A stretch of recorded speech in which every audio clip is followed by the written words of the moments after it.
Morning, guys. Welcome to Coffee Chat. Mm. Well, guys, you can tell that hat was not my first sip this morning, I'll tell you what. But boy, I'm watching the news and seeing what's going on. And of course, there's pandemonium in the markets right now because, of course, the Fed's coming out. Now, a lot of folks are saying, hey, look, they're probably not going to get, any kind of a rate cut right away. Maybe into June, July we'll get that. But I'll tell you what, the jitters are going right now because if the Fed was actually to raise rates, which I do not believe they're going to do that. If anything, I think they're just going to pause it and they're going to come out, with all this kind of, negative cent, all this kind of stuff. I mean, look, the thing is this, guys, these, central banks around the wide world, they're the ones that are creating the inflation. It's not the market that's creating it. It's these guys that are printing the cash like no tomorrow. And do you think they want to stop that? They don't. They're using this in every which way to their absolute advantage. It's just a dog and pony show. It's an absolute fact. That's what's going on. But of course, you're getting the market reacting now. We just watched Bitcoin drop down to $56,000 today. Boy, is XRP holding up against that. I mean, XRP dropped down to 47 cents there? Popped back up, still hovering just underneath that 50 cent, mark right there. And I'll tell you what, I'm watching it and close because if I see that thing literally bang, one of those, big candles on the way down, a God candle in the opposite direction, maybe we won't call it a God candle. We could call it something else. But needless to say, we see one of those come dropping down and we get down into that low 40 cents, maybe upper 30-cent range. Yep, I will probably be taking another, bite out of the market in this capacity for XRP anyway. But that's what I'm looking at right now, and that's why you're seeing all the red on all the thing, because the jitters are going through the whole marketplace. And guys, I'll tell you what, it's baked in, it's planned. The whole thing is just, as far as I can see, the way I look at it, they know what's coming. They know what's going down the road. And when you look into June, July, now you got the European Central Bank also coming out saying, hey, they're committed to cutting rates, And they had to step back from that position because they said, multiple cuts. And then, of course, Big Brother Federal Reserve gets out there and says, hold on a second here. We can't let them know, everything. So needless to say, they stepped back and said, well, maybe, in June and July we'll have a rate cut or whatever. Guys, that's what's going down because they are itching to just print it like you can't even fathom and blow this balloon up as big as they can. And guys, take a look at the debt market because really that is where you want to be looking.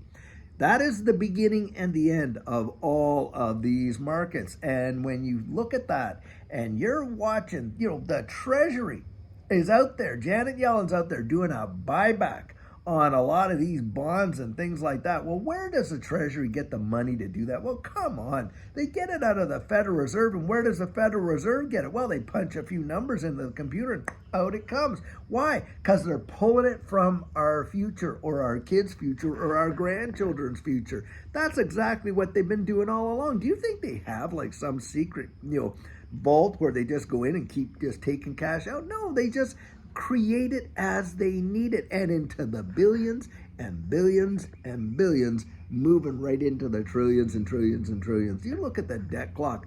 Do you believe, honestly, that the United States is ever going to catch up with this debt? Never. It's just going to get deeper and deeper and deeper and deeper. Now, you think if you were running your household like that, boy, I'll tell you what, no creditor would ever touch it, would they? You wouldn't have a good credit rating, that's for sure. Too much debt, right? Debt to your, total debt service ratio to your income and all that kind of stuff. And look at this game they play with all the credit scores. Your credit score, well, last week it went up 21 points because, well, you paid your credit. This week you used your credit card, went down 19 points and all this kind of foolishness. Guys, listen, I want to share something with you about the credit scores and things like that.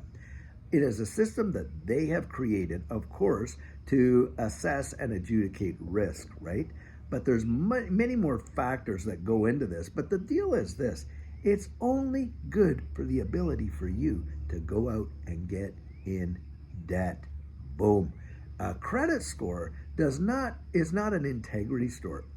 It's not a character score. It doesn't show what your character is, what your integrity is. There's people out there that have never even utilized credit that would have a dismal credit score because, hey, they don't have any history on them to say what their credit score is. Now, does that tell you what their character is? Does it tell you what their integrity is? That it tells you that this is a person that is a person of their word? No, it doesn't. All a credit score tells these people out here is how much debt you can carry and how much they can offload on you and at what interest rates and on and on and on. And is literally a slave system. And it's one of the indicators of a slave system. And they have literally peddled a lot of people into believing, oh, you need a really great credit score. Why? Because they've set up a system that basically works in a way in which it's impossible for you not to have debt. Whether it's a student loan or you need a car or you need this or that or whatever, or you even have your own money in the bank and they put restrictions on how you can use that at point of sale, telling you, well, we're really trying to protect you because if you lost your wallet and your debit card was in there, well, someone could get access to all your money. But they give you another card with a $25,000 limit on it called a credit card. They're not concerned about you losing that in their wallet, are they? Well, that's the thing, guys. Think about it. They're playing us like fiddles and they're creating this debt-driven system. And that's exactly what we got. And so what we're dealing with right now in the marketplace with all this shaking going on, it is literally created. And if they've planned it, they created it, they can predict it. And with a pretty good amount of accuracy, I'll tell you what, they know exactly what they're doing. Boy, I'll tell you, boy, wow. And I'll tell you, one of the things, and a lot of people, they look at this space as being so risky. I'll tell you what, in my estimation, this digital asset space probably represents one of the greatest safe havens that these markets will have ever seen. Why? Because of what we're going into in the future. That is my personal opinion. This is where the monetary system is literally going into the future. And you had Larry Fink himself, and it is insane, truly. He had come out because, look, 3, 4, 5 years ago, they were poo-pooing it like crazy. Recently, this guy comes out and says, listen, this digital asset space, Bitcoins and all these other ones like that, it could very well represent a safe haven tantamount to gold and silver in a collapsing dollar environment. Did you hear that? Larry Fink, that's the CEO of BlackRock, for those who don't know. And they're probably one of the biggest corporate conglomerates in the entire world. What a behemoth. Trillions upon trillions upon trillions of assets under management. And that's their take on it. Guys, they sing the song of, oh, how terrible it is until they get all their ducks in a row. And then, of course, what do? They literally go out there and they capitalize on it like you have not even seen. And that's the word right there, quote unquote, capitalize. What is that, guys? That's not just profit, that's profiteering. And they do it on the backs of you and I in every which way they possibly can. Do not think that these people really are out there for your best interest like they advertise all these banks. Oh, we're in it for you. And oh, come on. A bank, you know what they are? They give you an umbrella when the sun is out there shining like can be. And when it's raining, they take it away from you. That's what a bank does. That's exactly what they do.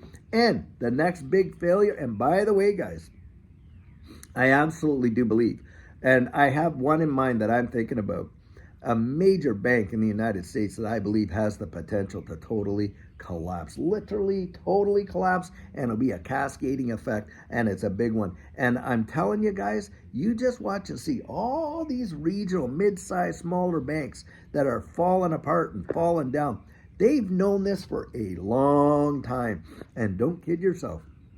These bigger banks, some of these bigger banks are not as insulated from that impact. Oh, they can hang around a little bit longer because, hey, they are bigger. They can hang around a little bit longer, but the end result is about the same. And that's what I see coming down the road. And guys, look, we've seen this happen before, and we know exactly how they react to it, boy. They just love to turn the printing presses on, don't they? And stuff like that. So I'm watching these markets and I'm looking. And if I see an opportunity, hey, I'm at least taking it. Now you go out and you do your own research. That's what I'm doing. I'm not telling you what you should do. You go out and you research it for yourself, but boy, is it never a dull moment. I'll tell you that right now. And guys, by the way, hey, getting ready to leave here to go out there for the XRP Vegas, conference, and I cannot wait. Friday, Saturday, it is going to be something else. I have a lot of people reached out and said, David, we're going to be there, and I cannot wait to meet you. I'll tell you what, I love you guys. You are such an amazing, fabulous community. I enjoy you so much, and I know we're only interacting like this here, but I've coached so many, and really great guys. Coached a guy just yesterday, couple guys just yesterday, and just enjoyed them so much. It's, the value that we get out of just iron sharpening iron, like the scripture says, right? As iron sharpens iron, so a man sharpens a man, a person sharpens a person, and we need one another. We absolutely need one another. We need perspective. Now, we're not always going to agree. That's for sure. But it's like, I like to liken that when iron sharpens iron. Hey, when iron sharpens iron, you know what? Sometimes sparks fly, don't they?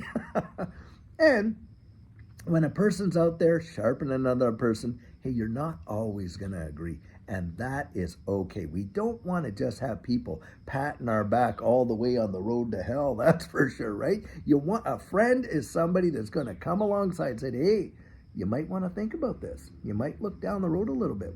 How is this working? Is it balanced? Are you balanced? And on and on and on. That's why we need one another, and a community affords that. So guys, keep helping one another in the comments. I see that all the time.